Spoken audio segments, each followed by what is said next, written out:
heard a word like shares or stock market and thought ये सब expert के लिए है, then this video is going to change your thinking. If you knew, you might be wondering equity trading क्या होता है, what is long term investment, can beginners do safely, do I need a lot of money?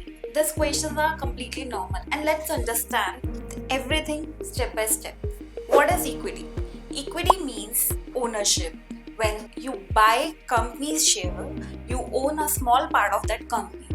Then comes what is equity trading?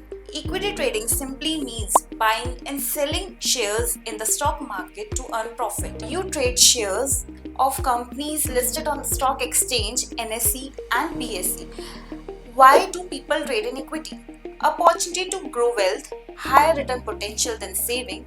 You can start small amount, easily accessible through online apps, lets you participate in India's economic growth.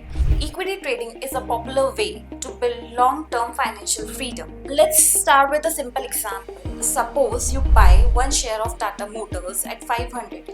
A few months later, the price becomes 650. You sell it at a profit of 150. Your profit grows because the value of ownership increased, just like buying land at a lower price and selling it when values rise. So here's a quick recap. Equity equals to ownership in a company. Equity trading, buying and selling shares on the exchange. Profit comes when share price rise. It's an important part of stock market investing. But remember, price fluctuates. So learning and planning are important. If you find this video helpful, don't forget to subscribe. Thank you. Investment in securities market are subject to market risks. Read all the related documents carefully before investing.